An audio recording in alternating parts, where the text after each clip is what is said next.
Здравствуйте, дорогие ребята! Сегодня наш час символов посвящен нашей необъятной родине Казахстан. С чем вы сегодня познакомитесь? Сегодня я познакомлю вас с символами Казахстана. Это герб, флаг, гимн с их историей. Знаете ли вы, ребята, что такое символы? Символы – это рисунки, знаки, заменяющие слова.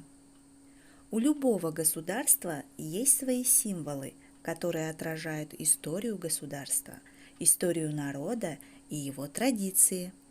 Это государственная символика, флаг, герб, гимн.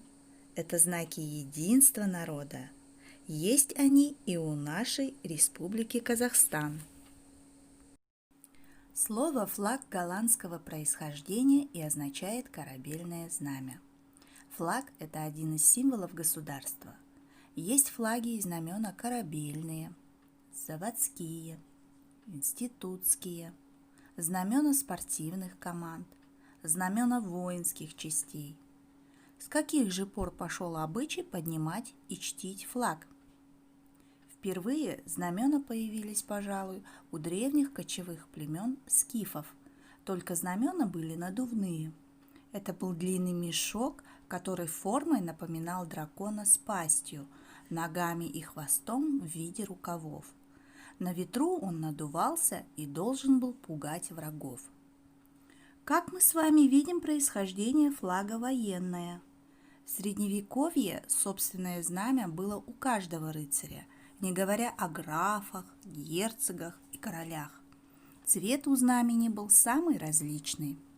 Современные государственные флаги чаще всего состоят из цветных полос. Как правило, они прямоугольные. Но есть исключения. У Швейцарии и Ватикана знамена квадратные, а у Непала треугольные. Государственный флаг Республики Казахстан представляет собой прямоугольное полотнище голубого цвета с изображением в его центре солнца с лучами, под которым парящий орел. Казахский народ с древних времен считал орла священной птицей. Образ орла в изображении флага связан с пожеланием, чтобы независимый Казахстан парил высоко, жил вечно. У древка имеется вертикальная полоса с национальным орнаментом Казахстана.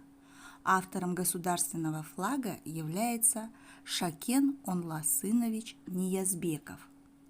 В голубом государственном флаге Республики Казахстан как бы соединились все понятия процветания, счастья народа Казахстана, получившим свою независимость.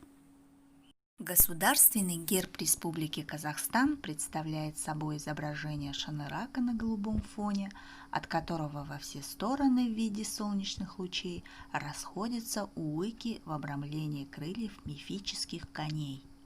В нижней части герба надпись «Казахстан». В государственном гербе использованы золотой и голубой цвет.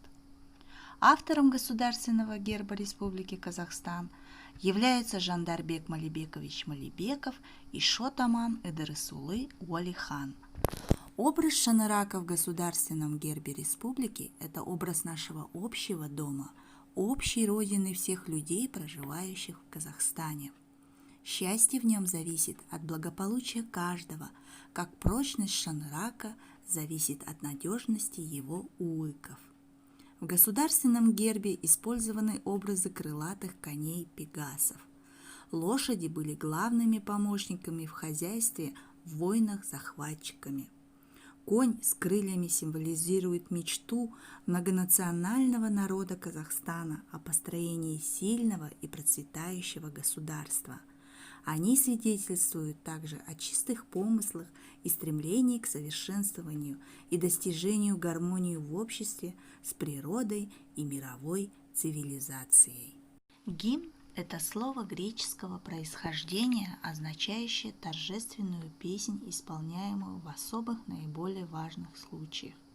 Гимн – это песня, посвященная своей родине, это символ государства. Его должен знать и почитать каждый гражданин Республики Казахстан. Его исполнение сопровождается знаками наивысшего уважения. Все встают и прикладывают ладонь правой руки к левой стороне груди. В гимне отражено стремление народа к свободе, глубокие корни и чаяния о будущем. Он призывает к дружбе и единению во имя гуманизма, мира и согласия на нашей древней и прекрасной земле.